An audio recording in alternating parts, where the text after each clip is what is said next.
Olá, muito boa tarde. Começa agora o programa Mercado Futuro. Eu converso com vocês aqui do estúdio da B3, Brasil Bolsa Balcão, no Centro Histórico de São Paulo. E você sabe que esse programa que você vai assistir agora, você pode ver ao mesmo tempo que ele passa na televisão, simultaneamente passa no Facebook, na página do canal, né? Canal do Boi.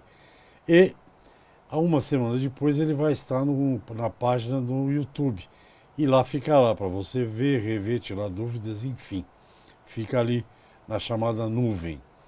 Se você for ao YouTube, não deixe de entrar no site, no canal que eu tenho, outro canal que eu tenho lá, que é o Direto da Bolsa, com informações que eu tenho certeza que você vai gostar. Bem, um dos assuntos do programa de hoje é uma ciência conhecida pelo nome de neonatologia. Eu, por exemplo, quando eu vi esse nome, fiquei imaginando o que seria, mas aí é hábito jornalístico, quebrei a palavra, né?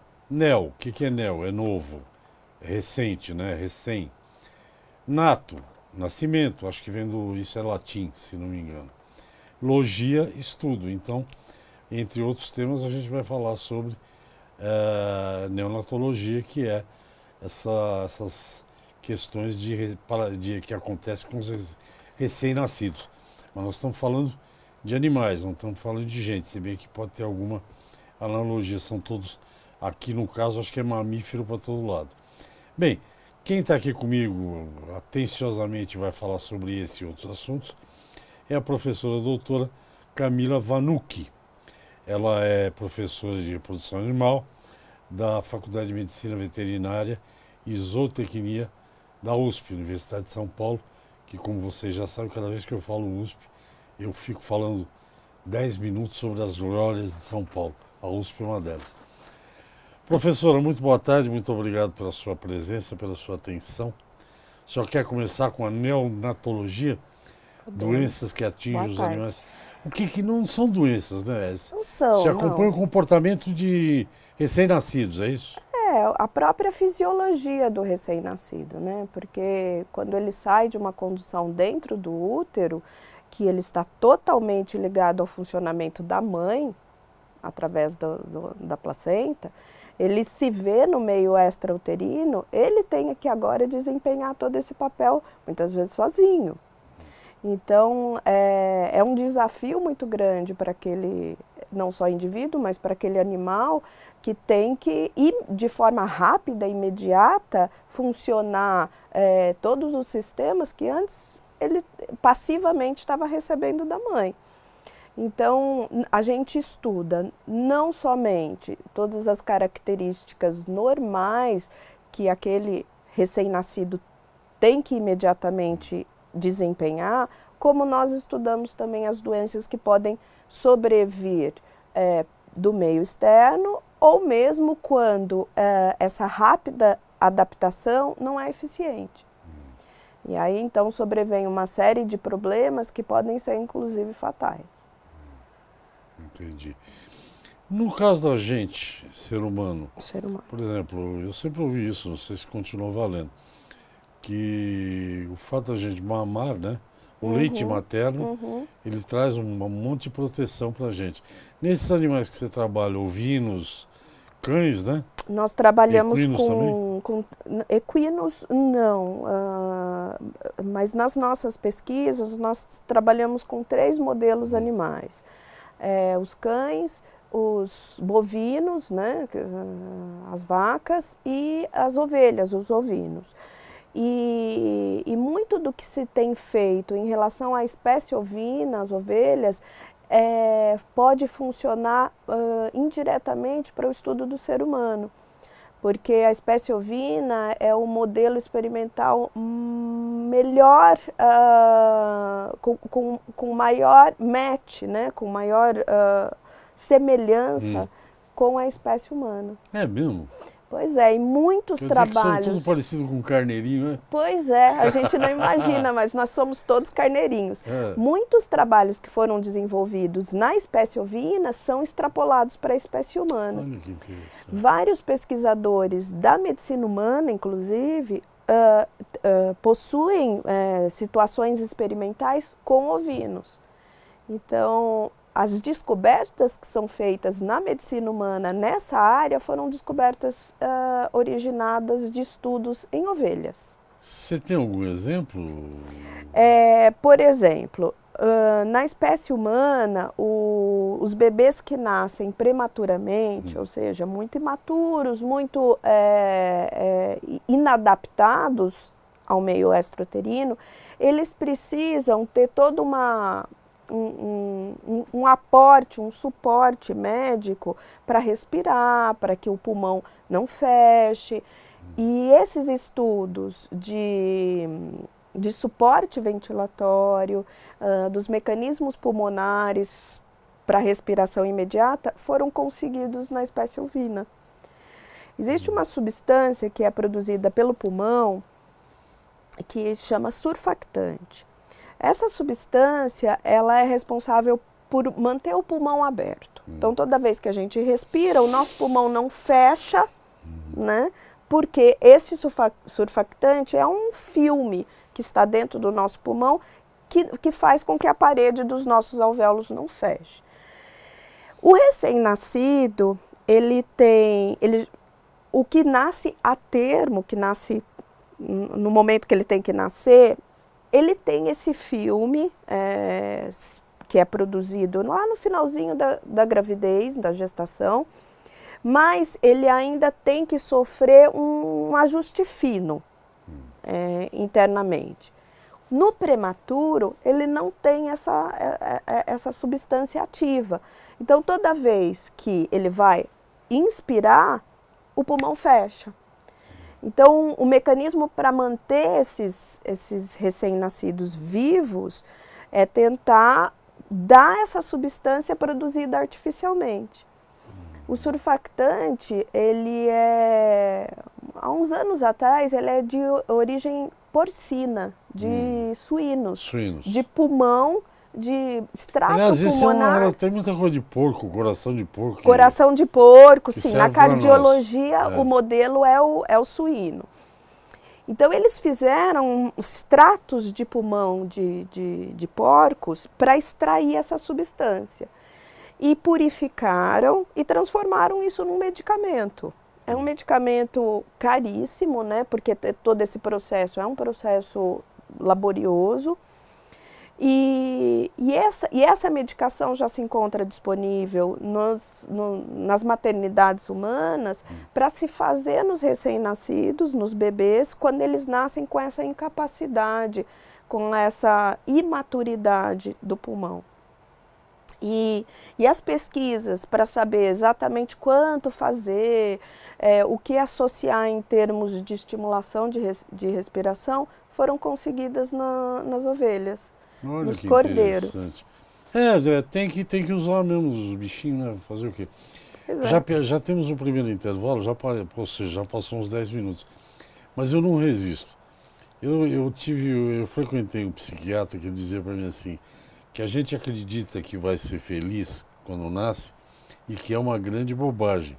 Porque a gente está muito feliz dentro da barriga da mamãe. É quentinho, não tem ruído, a comidinha vem direto, enfim, ela conversa com a gente, é uma delícia. Exatamente. O nascer, eu vou fazer uma coisa meio safada aqui, mas é isso. Quando nasce, é difícil para sair, deve doer ou deve ser traumatizante. É o nosso primeiro grande trauma. É o grande trauma. Nasce, tem uma baita luz na cara, você tá naquele luz de abajur, cortam o teu umbigo. Fica frio, de repente. Fica gelado, bota o nitrato de prata no teu olho para limpar, que deve arder. Ou seja, a gente acredita que vai ser feliz porque a gente gosta de sonhar, né, professor? Pois é. A gente volta já, desculpe minha brincadeira. Já estou de volta, tá errado. Ok, estou de volta ao programa Mercado Futuro. Eu converso com a professora doutora Camila Vanucchi, da área de reprodução animal da Faculdade de Medicina Veterinária e Zootecnia da Universidade de São Paulo. Primeiro bloco falou desse negócio de neonatologia, que é as coisas de recém-nascidos, né? Agora eu queria passar um pouco para a área de pesquisa. As pesquisas que você faz, essa lá na USP, elas são pesquisas. Eu quero saber se é pesquisa que vai prática, quer dizer, você sabe o que acontece no campo e aí leva lá para o laboratório, é isso? Essa é uma excelente pergunta, é uma grande dúvida, porque a gente tem tentado fazer pesquisas que são realmente aplicadas, que podem auxiliar o médico veterinário, os pecuaristas, os criadores, a manter os animais vivos. Então, a gente tem sempre essa linha de trabalho. O que é possível ser aplicado a campo, dentro da nossa realidade, mas também o que a gente gostaria com as nossas pesquisas é mudar um pouco esse paradigma que existe na medicina veterinária, de que quando há morte do recém-nascido, foi uma mera fatalidade. E que a gente não precisa intervir nesse sentido. Porém, com esse grande avanço que a gente vem tendo em relação às biotécnicas, a gente agora produz animais transgênicos, os clones, as crias, os produtos, eles passam a ter uma importância zootécnica, um valor agregado econômico. Então, surgiu a necessidade dentro da área de estudar os mecanismos pelos quais a gente pode reduzir essa taxa de mortalidade, esse óbito.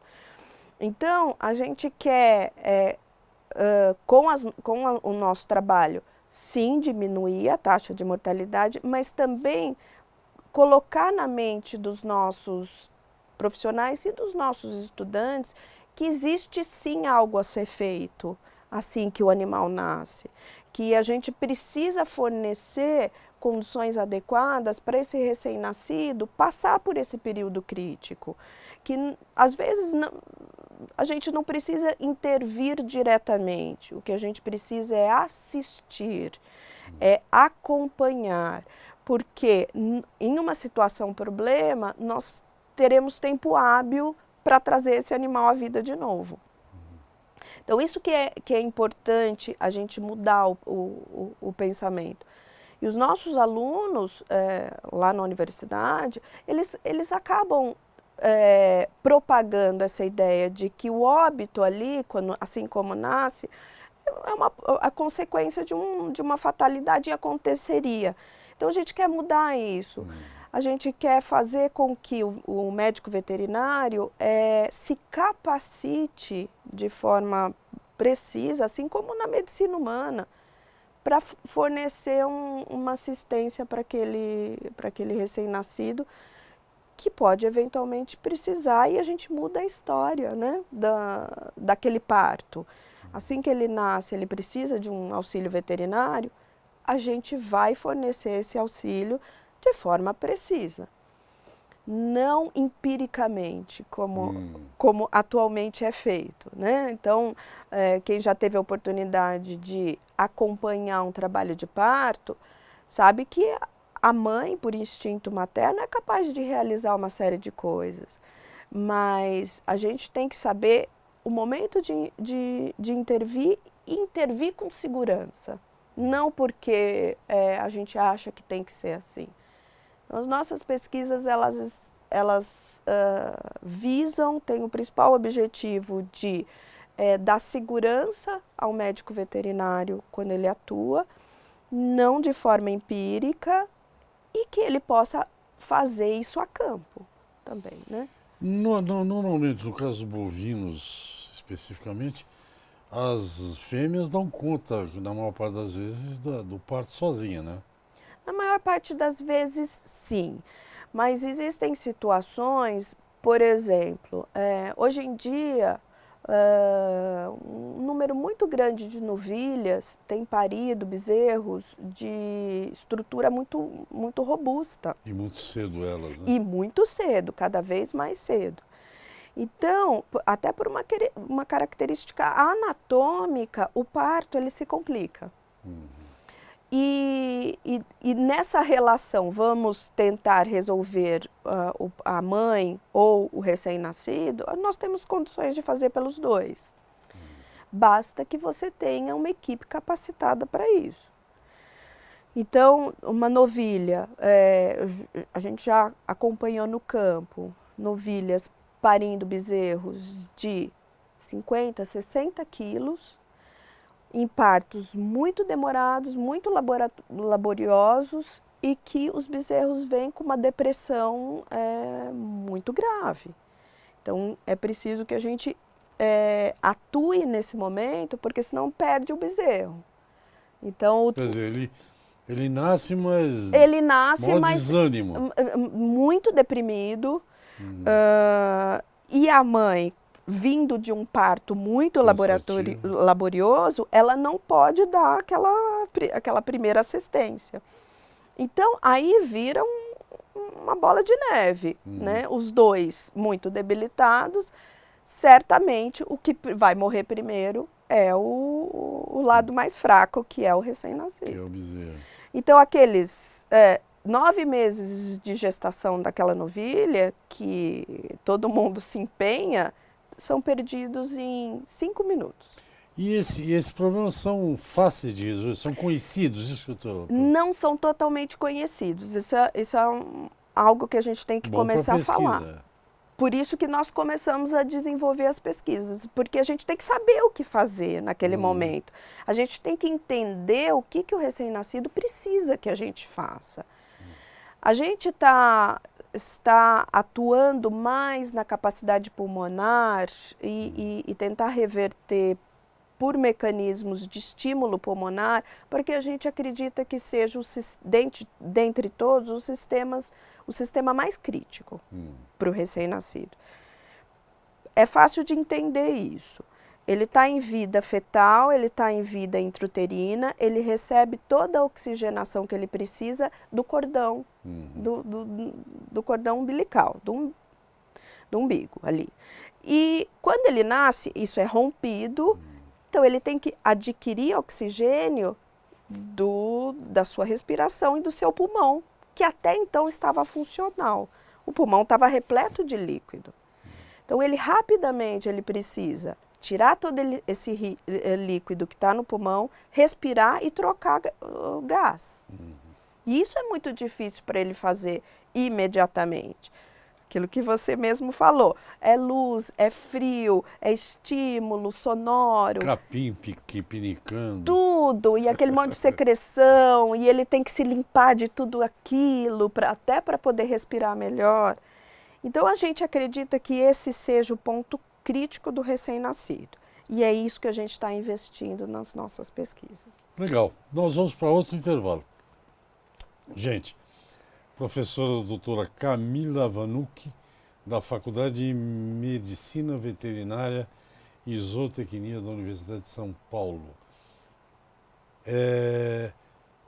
A Faculdade de Medicina Veterinária e Zootecnia está fazendo 100 anos, é isso? Centenária. Centenária. Centenária, 100 anos. Esse ano? Esse ano. Na verdade, 19. 19. Bom, mas isso é assunto para depois do intervalo. Vamos ao intervalo, eu volto já. Ok, estou de volta ao programa Mercado Futuro. Converso com vocês aqui do estúdio da B3. B3 é a antiga Bolsa. Continua a Bolsa, só que agora chama Brasil Bolsa Balcão. E quando alguém me pergunta por que Brasil, se na Alemanha chama Deutsche Börse, por que aqui não pode chamar Brasil Bolsa Balcão? É o nome do país. Bem, o assunto é neonatologia. Eu converso com a professora doutora Camila Vanucchi, da área de reprodução animal da Faculdade de Medicina Veterinária e Zootecnia da USP, que em 2019 completará um século de existência.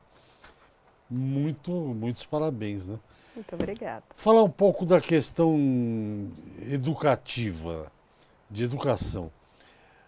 Você, não sei quanto tempo você dá aula lá, mas enfim, em termos de aprendizado, a medicina veterinária, pode ser que a pessoa, quando escolha isso, essa profissão, ela não tem uma ideia bem concreta do que ela vai trabalhar. Evidentemente que ela vai trabalhar, pode trabalhar em laboratório, e tem gente até que trabalha como vendedor, né, de produtos. Mas tem duas áreas que me interessam muito. Uma é a área de pesquisa, que eu acho realmente fantástico. Quando eu leio o jornal, A primeira parte que eu leio não é política, não é esporte. Eu leio a parte de ciência e tecnologia, que é onde a gente vai descobrir o que está acontecendo no mundo. Essa é uma parte. E a segunda parte é que a medicina veterinária, não sei se isso é teoricamente, acho que estou exagerando. A medicina veterinária é responsável pelo que a gente se alimenta, entre outras coisas. Sim. Então é uma profissão de campo. É de sujar a bota de bosta, né? Bosta não é palavrão, né? É de campo, tem que pôr a mão nas coisas. Os alunos têm eles aprendem isso ou eles já chegam com isso lá? Com esse espírito de que não é uma profissão que vai ficar no escritório assim. Depende muito do aluno e depende também muito da instituição de ensino. Lá na USP, a gente preza muito pela habilidade prática do aluno. Então, a gente tenta sempre colocá-lo em uma situação, um cenário de prática, um desafio que ele vai vivenciar na rotina, no dia a dia. Mas a gente também gosta que o aluno desenvolva algo mais básico, porque assim ele consegue ter a percepção de onde surgiram as coisas. A gente está no momento hoje de que os nossos adolescentes, os nossos alunos, eles são extremamente imediatistas. Eles querem alguma coisa e querem para já, para agora. Então a gente mostrando para eles que não é que eles vão vestir, vão entrar no curso e vão vestir a bota e vão se sujar de bosta e vão acariciar o animal e salvar o ursinho panda. Não. A gente quer mostrar que para você ir lá se sujar de bota, colocar o seu avental, antes você teve que fazer toda uma preparação de conhecimento muito importante. Que é teórica. Não só teórico, mas como na própria prática. Quando a gente olha uma lâmina no microscópio, a gente está fazendo uma atividade prática, mas ela é fundamental para que a gente, por exemplo, identifique uma bactéria no nosso paciente. A gente vai lá, obtém o material biológico para exame, coloca numa lâmina e olha no microscópio, a gente está usando uma ferramenta básica numa área aplicada. Então, a gente quer criar nos nossos alunos que ele não chegou, ele entrou no curso de medicina veterinária, ele já tem o estetoscópio e o seu aventalzinho. Não, não é isso. Ele tem que conhecer como é que é a anatomia, como que funciona toda a parte celular. Obviamente que isso pode não ser um atrativo para o aluno, porque ele gosta mesmo de ter a interação com o animal. Mas a gente tem que forçar os nossos alunos a entender que não é tudo pronto e a hora que eles querem. Existe um processo de ensino e de aprendizado que vai levar no final aquele indivíduo vestir o seu jaleco, colocar o seu estetoscópio e saber o que está fazendo, né? E não virar um robô, porque para isso a gente tem as máquinas aqui que podem fazer pela gente. A gente não precisaria ter seres humanos atuando. Vamos fazer um paralelo. Temos uns 3 minutos só, viu, professora? Só para não se decepcionar quando eu tiver que acabar o programa. Os médicos, eu vou dar um exemplo meu. Estou com um chiado no ouvido. Aí eu fui à médica, paguei a consulta, evidentemente, né? E o que ela me falou, eu não precisava ter ido lá. Ela olhou aqui, olhou o nariz, falou assim, vou pedir um exame para você. Audiometria fonal, tonal e ímpar não sei o que metria. Para fazer isso eu não precisava ir lá no médico, eu ia direto lá.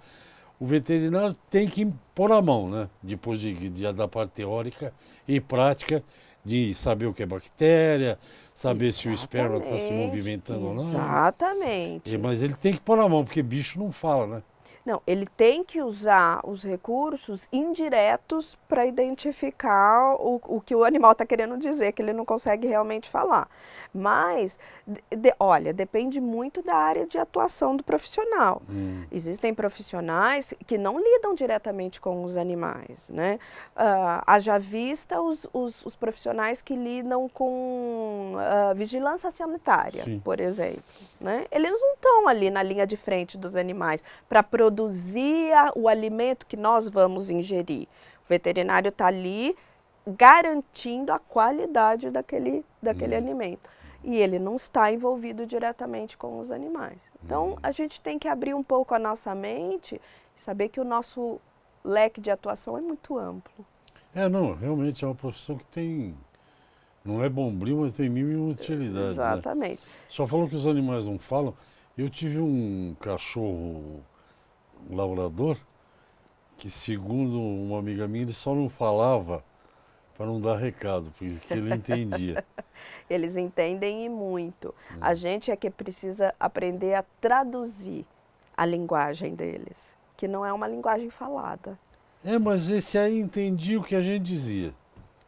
Canil, ele sabia, já ia direto pro canil. Sim, eles entendem, eles só não conseguem se expressar por uma linguagem Nem falada. com aquele olharzinho que eles falam. O jeito que eles falam é através de expressões. Professor, nosso tempo acabou. Foi ótima conversa, espero que você tenha se divertido, pelo menos um pouco. Sempre. Eu estou à disposição, quando quiser voltar, a gente só combinar. Agradeço. Combina lá a hora que a menina vai... É menina, sua filha? É minha filha, menina. A hora que ela vai para a escola, para a gente não atrapalhar, pega na escola, sai da escola. E a gente combina outro papo, que tem muita coisa para falar. Estou à disposição. Muito obrigado mais uma vez. Gente, é isso. Segunda a sexta, Mercado Futuro no Ar. Até o próximo. Obrigado. Até lá.